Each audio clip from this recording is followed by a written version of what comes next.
Okay guys so यति बेला चाहिँ म एयरपोर्टमा हामी चाहिँ अहिले एयरपोर्टमा इन भएर चाहिँ यति बेला हामी चाहिँ यसो केही खानेकुराहरू खान मिल्छ कि भनेर हामी चाहिँ यताति हेर्दैछौँ। अब हाम्रो बोर्डिङ त्यो गेट नम्बर कति रे? 210 210मा चाहिँ हाम्रो बोर्डिङ गेट हो। अब के भन्छ अब हेरौँ के कस्तो हुन्छ यतातिर खाने केही कस्तो छ कि छैन होइन। ल गाइज अब चाहिँ हामी चाहिँ के भन्छ हाम्रो गेटतिर जाँदैछौँ होइन। अब चाहिँ गेट चाहिँ अब अलिक टाढै छ जस्तो लागिरहेको छ है। गेट नम्बर अब 210 भन्दैछ त्यो 210 होइन। अब हामी चाहिँ सबैजना सँगै थाइल्यान्ड गइँदैछ। ल हेलो भनिदिनु पऱ्यो है। हजुर अब के अरे हामी चाहिँ आज ब्याङ्ककको चाहिँ कुन चाहिँ उसमा बस्नेवाला छौँ?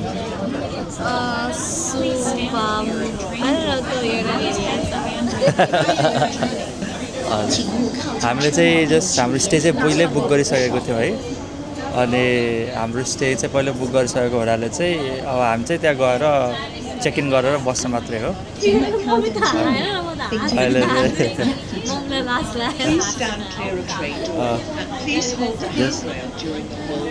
यो चाहिँ अब के भन्छ यस्तो छ यसो यहाँको केसिआर जस्तै छ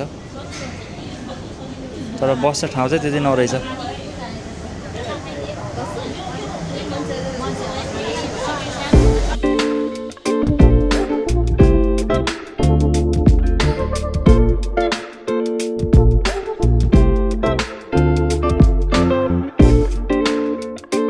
ल हेलो गाइस हामी चाहिँ अब खाएर चाहिँ भर्खर अब बोर्डिङ गर्ने ठाउँतिर आइयो होइन।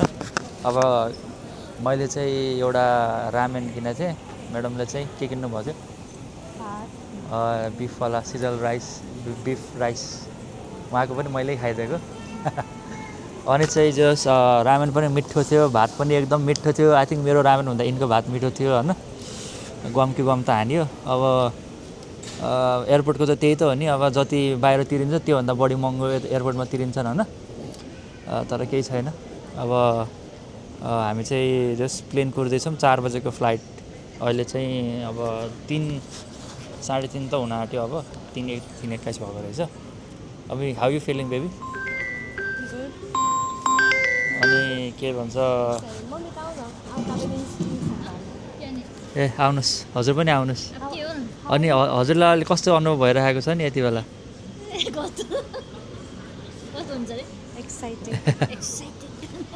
हजुर एक्साइटेड फिल अलि लदाउनु हुन्छ मान्छे।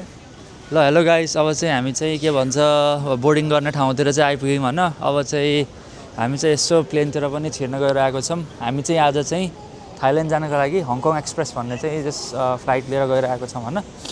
के भन्छ अब जस मेरो पनि थाइल्यान्ड जाने चाहिँ मेरो फर्स्ट टाइम हो। मलाई थाहा हो हामी सबैको फर्स्ट टाइम हो नि त नि है। सबैको फर्स्ट टाइम हो। सो जस वेदर रिपोर्ट हेर्ने बेलामा अब अलिकति गर्मी छ भन्ने चाहिँ सुनिरहेको थिएँ। मैले चाहिँ मेरो एउटा काममा चाहिँ मेरो एउटा थाई साथी छ त्यसलाई चाहिँ मैले भनेको थिएँ अब म अर्को महिना थाइल्यान्ड जाँदैछु भनेर। सो हल्का टिप्स माग्ने बेलामा चाहिँ मलाई त्यसले चाहिँ अलिकति गर्मी मौसम छ अलिक पानी पर्न सक्छ भन्दै थियो होइन। आइएम रियली होपिङ हामी बस्नेन्जेललाई चाहिँ पानी नपरोस् थाइल्यान्डमा होइन। जस हामीले चाहेको त्यो प्लानहरू चाहिँ सबै कम्प्लिट होस्। सपिङ गर्ने बेलामा चाहिँ त्यो नराम्रो मौसमले झुर्न नपरोस् त्यही हो। अरू चाहिँ अब मेरो चाहिँ like one of the exciting thing चाहिँ भोलितिर गएर यसो किक बक्सिङ म्याच हेर्न मन छ। अब सबैजना गएर हेरिन्छ होइन। अब चाहिँ जस्ट हामी जस्ट सबैजना चाहिँ अब एक्साइटेड नै छौँ। ल अब चाहिँ एकछिनपछि हामी चाहिँ प्लेनमा चाहिँ बोर्डिङ गरेर हामी चाहिँ के भन्छ प्लेनभित्र पनि म तपाईँहरूलाई देखाउँछु। ल बाई बाई। ल यता पनि देखाइदिउँछ सबैजनालाई। बाहिर त्यस्तो लाइन छ। ल गाइस अब चाहिँ हामी चाहिँ भर्खर अब बोर्डिङ उसबाट इन भयो अरे। अब चाहिँ यहाँ अगाडि चाहिँ जस मान्छेहरू चाहिँ लाइनअप गरेर आएको छन्। अहिलेलाई चाहिँ भनेपछि प्लेनको गेट चाहिँ नखोले रहेछ। जस यतातिर मान्छेहरू चाहिँ टन्नै लाइनमा छन्। यताबाट पछाडिबाट पनि मान्छेहरू चाहिँ आइरहेका छन्। ल यो चाहिँ हङकङ एक्सप्रेसको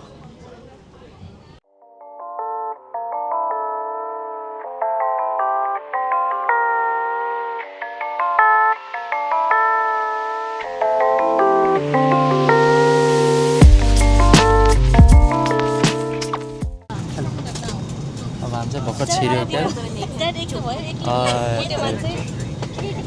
अङ्कल चाहिँ एक्लै हुनुभएछ।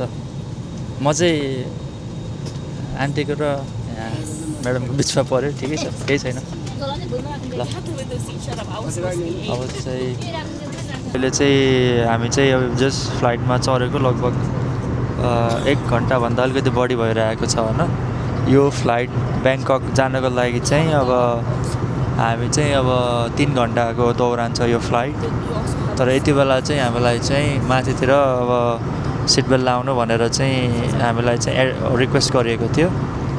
अनि त्यो दौरानमा अब सिट बेल्ट त लाउनु त लाग्यो, खास केही पनि थिएन है। तर अहिले कता आइपुग्यो, एउटा आइल्यान्ड चाहिँ उही छ, एउटा आइल्यान्ड। बट यति बेला चाहिँ अब निकै ट्रुबुलेसन चाहिँ भइरहेको छ हाम्रो फ्लाइटमा। अब हेरौँ के कस्तो हुन्छ। अब देख्नु भएको छ अहिले निकै हावाला, अहिले त्यसो केही भएको छैन। अनि म चाहिँ अहिले यहाँ बोलिरहेको छु कमेन्ट्रीमा। अनि जस अलिकति के भन्छ प्लेन हल्ले गरिरहेछ। अब हेर्दै जाऊँ, म रेकर्ड गर्दै गर्छु ल है।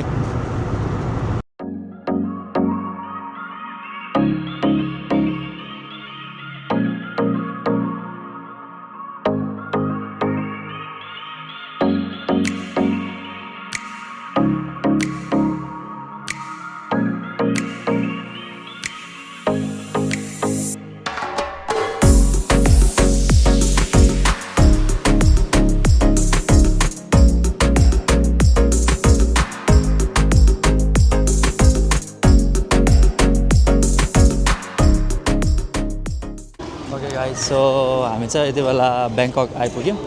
अनि चाहिँ भर्खर हङकङ एक्सप्रेसबाट प्लेनबाट झरेर अहिले चाहिँ हामी चाहिँ एयरपोर्टमा हिँड्दैछौँ। मेरो इम्प्रेसन चाहिँ ब्याङ्ककको एयरपोर्ट पनि मलाई एकदमै राम्रो लाग्यो। हङकङको जस्तै रहेछ। अगाडि तपाईँहरूले देख्न सक्नुहुन्छ माथितिर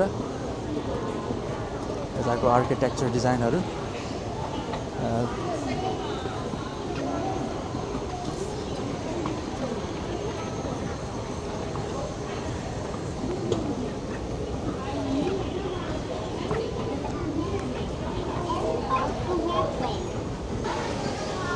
ब्याङ्कक एयरपोर्ट।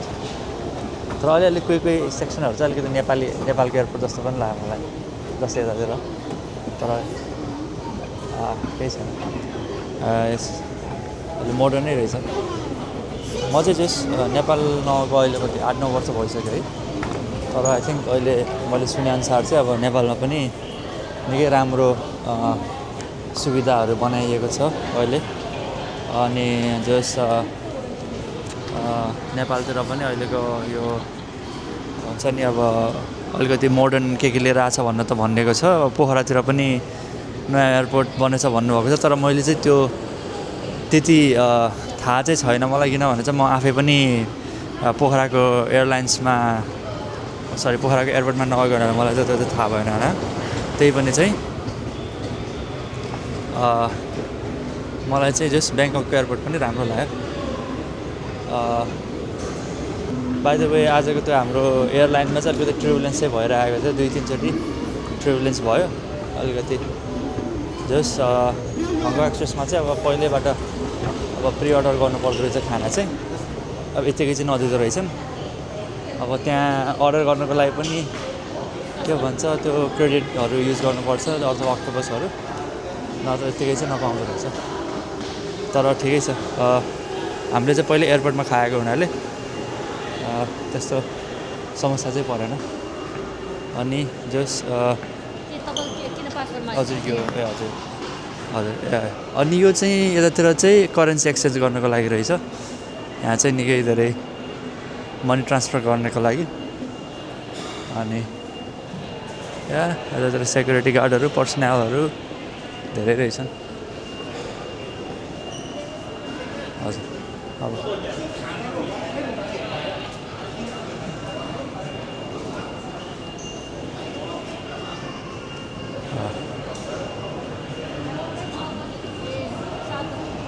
हामी चाहिँ ठ्याक्क थाइल्यान्डको 6 बजे आइपुगेछ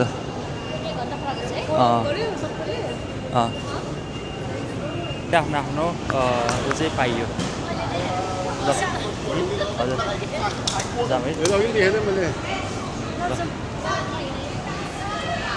जाँदै गरौँ है अब हामीले चाहिँ अब आफ्नो यो लगेज सबै लियौँ अब चाहिँ हामी चाहिँ अब ट्याक्सी लिन चाहिँ जाँदैछौँ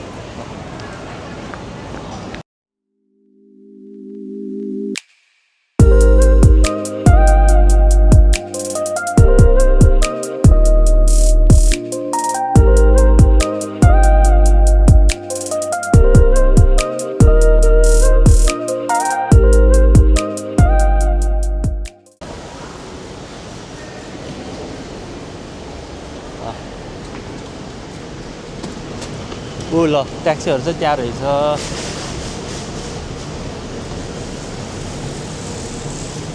तर कस्तो खाले ट्याक्सी पो जान्छ है सबै स्पोर्ट कार जस्तै छ हेर न हाम्रो त उही अट्दैन होला हजुर यो गाडीहरू कि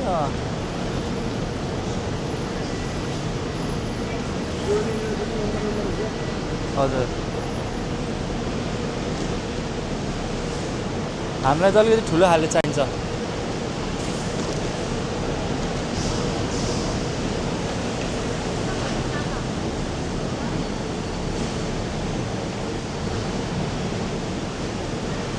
हजुर हजुर होइन त्यहाँ बस्यो होइन हामी उता जाने अङ्कल आउनु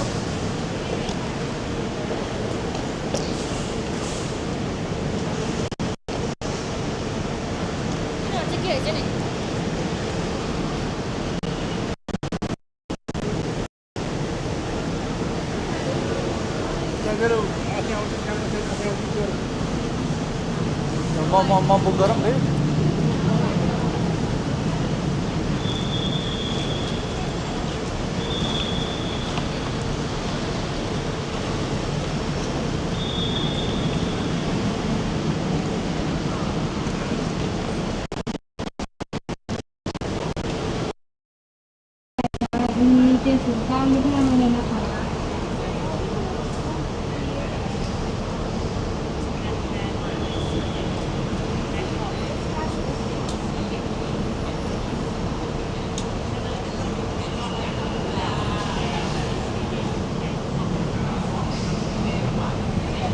हजुर यो राति थिएछ